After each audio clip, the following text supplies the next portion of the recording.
Are you letting your fears get in the way of getting your message out in a powerful way? Are you not sharing something that you think might be interpreted as being controversial? Or maybe you're afraid that you'll be seen as, somebody who, I don't know, is somebody who is judgmental, or whatever, fill in the blank that you're concerned about. The reason for that is twofold. You have a fear that's controlling you, and you're allowing that to get in the way of getting your message out in a powerful way, or even clarifying your message. My name is Winnie Anderson. I'm a branding content strategist for service-based businesses. And this particular topic is one that I've wrestled with, and one that I see clients continue to wrestle with as well. And as a matter of fact, a client shared this week that she was avoiding talking about something because it would be seen as controversial. And I completely respect that. There's a lot that's bundled up in that. One is that, so many people are on their last nerve right now, and almost anything can be seen as controversial, which is true. And I think we can easily be afraid of having somebody overreact to what we say, and then they go off on some tangent, and they become a hater, and there's so much damage that can be done by someone to our reputation, right? We know that. And maybe when, pre-internet, we didn't, yes, it was bad, but it wasn't as devastating as it is now, because something gets on the internet and you can't erase it. You can't make it go away. So I can appreciate the concern around being labeled in a way that you feel is a misinterpretation, and also then just not wanting to get sucked into the drama, right? That I feel the exact same way many days, I want you to know.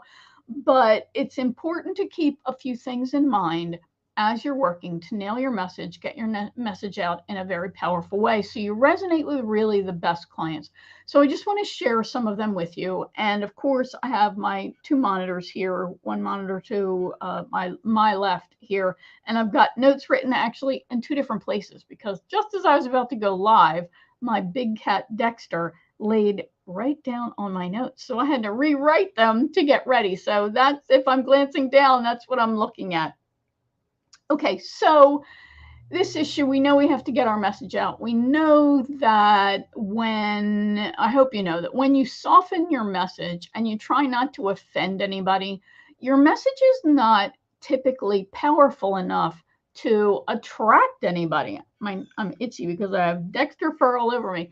So that's an unfortunate truism. And everybody is so busy that you do need to be bold to be able to be seen, because there are so many Me Too businesses out there, and so many people who are trying to get their message out. You want to claim that position that is uniquely you, and you want to communicate that message that is uniquely you as well. So just want to share some quick tips for you. And what happens when you are feeling this way? You're either not going to get content out at all, or you're going to dilute the content so much that the message is going to be kind of soft and wishy-washy, which isn't going to attract anybody. And the other is that people won't understand what you stand for and what you're against. And the reason that's a problem is because they're just not going to sit there and analyze that. Does she resonate with me? Does she not resonate with me?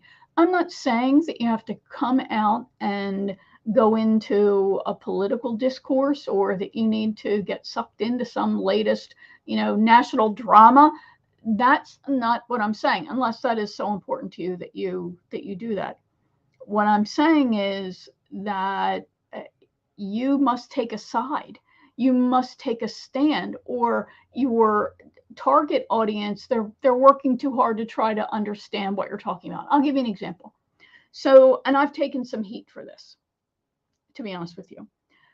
One of the things that I'm really passionate about is I get really fed up with listening to a guru message of, you've got to build your list, build your list, build your list.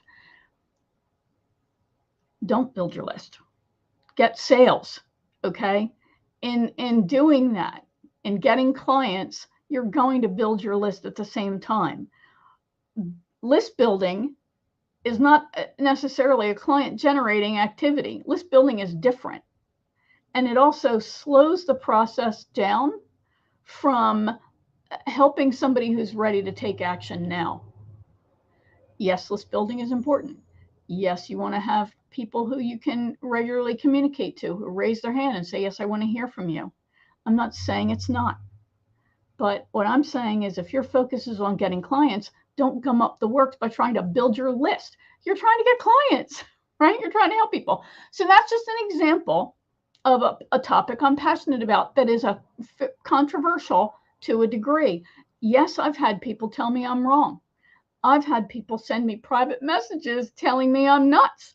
I've had people take my point and just go to extreme. Well, you know what? They're gonna. And I'm not worried about it. Because A, I'm not talking to them. B, I'm talking to people who really need to get permission to create content that helps people decide to buy, not sit around dreaming up stuff to get people on my email list. So I'm not talking to them. So those are some things that you want to think about as well. And I saw this great quote that I'm sure I'm going to missay, but it was in a book by a guy named Marcus Sheridan. And he said, who's running your business anyway? That's a big hard one there. Who's running your business anyway? Are you letting the haters run your business? Are you letting people who aren't even in your business run your business? Or are you running your business? And are you expressing your opinion for those people who want to hear it and who need to hear it and who'll go, yeah, she's right. I'm not doing that. That's ridiculous. Because when I did come out with that point of view, my own clients were like, oh, thank you for saying this. I got a lot more people who were happy that I said it than I got haters. And that's who I'm talking to anyway. So I want you to really think about how are you defining controversial, and what's keeping you from voicing your opinion about the topic. I've done a lot of work on this myself, and I've done a lot of studying about this particular topic. What I've seen and how I describe this to there are two people in your head. There's mini-me, and there's your inner critic or the inner bully. Mini-me's job, she's the younger you. So mini-me's job is to keep you safe. She remembers every mistake you've ever made. She remembers every chance you ever took when you got slapped down. She doesn't remember as well all the chances you took where you got celebrated and you won and things turned out your way. So her job is to keep you safe. It's to keep you on the sofa and not have you put your neck out and risk. The inner critic or the inner bully, their job is to hurt you. And I mean that. It's the voice of someone or collective people in your past. They also remember every time you ever put yourself out there, every risk you ever took. And they remember all the times you failed. And they are going to amplify. They're like, it's like you're a voodoo doll to them, and they're going to stick pins in you so you hurt. And they know the place that hurts you the most. So what you want to get good at, and this happens, I've had clients who run multi-million-dollar businesses who say the same thing. This, you feel this way to a degree if you I don't want to be salesy, right? You don't want to be judged or perceived as being pushy, salesy, or however way you define that. I had a guy who was a client. He ran they made like tens of millions of dollars, and he ran, it's a regional insurance agency. His dad founded the company. He's the president, and he has brothers who help him run it. And when I started to write copy for him, he's the face of the business, right? So he said, please don't make me sound salesy. The guy's a salesperson. He doesn't want to be salesy. And I totally understood that. And he was looking to me to make sure that I was communicating the right vibe. So that's an important issue too. People are going to hear, they're going to read what you say, and they're going to get that vibe from you. It's one of the reasons why I love video so much, because people really do get your vibe when you do that. So you want to think about whose voice is in your head. Mini-me, the inner bully, and you want to work to become strong enough to tell Mini-me it's okay. You want to be soothing too. It's okay. I've got this. I learned those mistakes, and that's not going to happen again. So we're going to be okay. The inner critic or any inner bully, you need to stand up to them. Tell them to shut up. Kick that person out of your head. And the stronger Mini-me becomes, the weaker the inner critic, the inner bully becomes. The other issue that is at play here is we're all, I'm a movie fan, and one of my favorite movies is The Big Chill from way back when, early 80s, I think. There's a great line that Jeff Goldblum says in that video. He says, we're all just trying to get our needs met. And that is so true. We navigate life trying to get our needs met. And Maslow's hierarchy, you might remember from school, is fairly accurate, right? We've all got to get these minimal needs met before we can focus on getting our peak need met to achieve our greatness, right? Or to self-actualize. So you're caught up in these lower level needs is what's happening. And the need to be safe is part of that. And there's this concern that if I extend myself, it's going to be risky. I'm going to expose myself. I'm going to be hurt. We've all been wounded as we grew. I'm playing with my necklace. As we've grown, and way back when we were in junior high and high school, and even before that, you were called names, made fun of, etc. It happens to all of us. And you might have had the unfortunate experience of growing up in an environment that was hostile, that was traumatic to a certain degree. Maybe even you experienced some kind of abuse. And those experiences get ingrained in us, and we develop defenses to work around them and survive. And what happens is, as we get older, those remedies no longer really serve us. They actively hold us back. One of the things that we can develop as a result of this is perfectionism, right? Perfectionism is really a shield, in Brene Brown's words, that acts to protect us. I'm not going to put myself out there. I'm going to stay safe. And if I am caught up in perfection, I can't be made fun of, abused, I won't lose, etc. So this is something for you that you really want to noodle on. What is holding me back? What is it that I want to accomplish? And what need do I have that's in conflict with this want? There are 22 needs that we all share. I'm not going to go into them right now.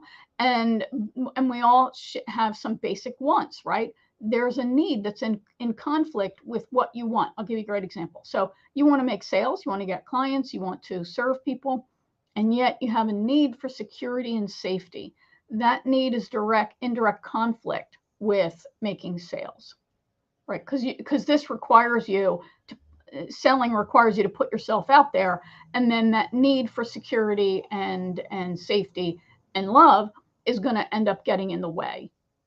And the need that's dominant is the one that wins.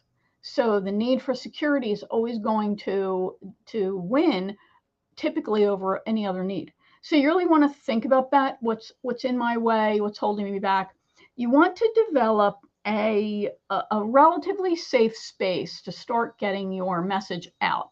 And whether you're going to use video or you're going to create content, written content that you put out, written sales material, your website, you want to make sure that you are clear about your point of view and that you stand up for it. So you can start building your muscle in a small way. You're not going to try and lift 150 pounds over your head. You're going to start out with a 5-pound weight, a 3-pound weight, a 1-pound weight, a Q-tip, something.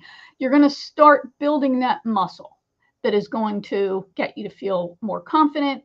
So here's what you can do. 1, create content around something you are really passionate about, and stay focused on how getting that content out is going to save the day for your buyer.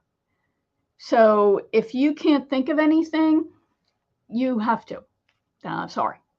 I really want you to think about what are they trying to do, be, or have, and what are they counting on or looking for someone like you to save the day on. So if you don't share this message, they're just not going to get it. Next is I want you to focus on the outcome that you want that's related to what I just shared. I want to share an image with you. You also want to make sure that you're talking to this side of the customer mountain. That's what I refer to as the bell curve. You only want to talk to these people who are on the right side of the mountain, people who have a set of beliefs that connect with yours. So I'll give you an example. If you are, let's say you are I have clients who are cyber consultant clients. And if you really believe strongly that the security of their business is in danger if they don't address X, you've got to talk about that. And you're not being accusatory in talking to them as if they're stupid. It's just they're so busy, they're juggling multiple responsibilities, but this is really a problem. And you want to provide insight into how they can start focusing more on the core problem. I'm winging this, but I hope you get it. So you really want to think about the outcome, the problem that your folks are working to solve, the outcome that you're trying to help them get, and you really want to help them recognize why your path to solving the problem is going to save them from falling off the ledge. I mean, you really want to think about that. So start with your most passionate, emotional content, and that's what's going to get you to get it out, and focus on the fact that you're really trying to save people from the abyss. You're trying to keep them from going over the edge. So you want to also then really own your expertise. This will give you permission to stay focused on the topic or topics that you really are the expert in, that you have the deepest knowledge in. Start there and stay there as much as you can. Try not to go out to the tangents. Stay focused, because that's where your greatest credibility is going to lie, and where the audience is going to help see you as the authority. Then think about how you really have been allowing haters to hold you back, and tell yourself, you're not running my business. I'm not going to make content decisions because of you, and I'm not going to keep those I know who need this information from getting it because of you. And finally, I would say if you start getting hate mail, just delete it, right? The delete button is your friend. So if you get negative comments on social platforms, delete, delete, delete, block if you have to. You're talking to a specific audience. All right, so speedy recap here. Let me just wrap this up. And again, I've been balancing with my notes here because of Dexter, my big cat. So many of us, me included, I've been guilty, allow our fears of being seen as controversial or creating this content that stirs the pot and stirs up strong emotions. We've been allowing our fears of those strong emotions to hold us back and not share great content. What you want to remember is that you're not talking to those people. You're talking to the people who want to hear your message. Obviously, you're going to choose your message wisely, but you're talking to those people who want to hear your message. You are helping them recognize you as an expert and as an authority. When you get that message out clearly and powerfully, you keep them from working too hard to understand you when you're that strong with your message. So I want you to think about what need is controlling you and is keeping you from achieving what you want. who is talking to you, mini-me or your inner critic. And then I want you to stay really focused on content that positions you as the expert and that you feel passionate about. So pick something in your industry that is a commonly held belief or common piece of advice and that you don't agree with, like mine about email collection, and go off on it. Write a blog post, a long form social post, do a video, whatever, but come out there. And I think you'll be surprised how many people go, boy, I'm so glad you said that. Right. So when we allow our fears to keep us back, we're actually hurting our potential clients because they can't see us clearly as the right person to help them. So work on that courage. It's taking that first step. The confidence comes later. So you've got to develop the courage to come out and voice your position very strongly and share your powerful point of view with those who want to hear it. All right. That's it for today. My name is Winnie Anderson. I'm a brand and content strategist. I work with service professionals to help them position themselves as the clear, credible authority in their space and attract pre-sold clients who want to work with them. And we do that through great content that resonates. All right, so this has been your Fearless Friday message, helping you build your confidence and courage, and wishing you a great weekend. Bye for now. If you would like to get the recording to this as well as an audio recording, and you'd like to get the other content that I create, because I create a lot of content, you can ask for an all access pass to my content vault. And that way you don't have to scroll through social media. You don't have to worry about the vagaries of being reminded if I went live and then I said something or did something that you really want. You don't know where it is. Just ask for all access below and I'll get you a link to that vault that I'm building right now. And I'm going to get off and get to finishing that and getting it out to those who have asked for it. All right. Have a great weekend. I'll talk to you again soon. Bye for now.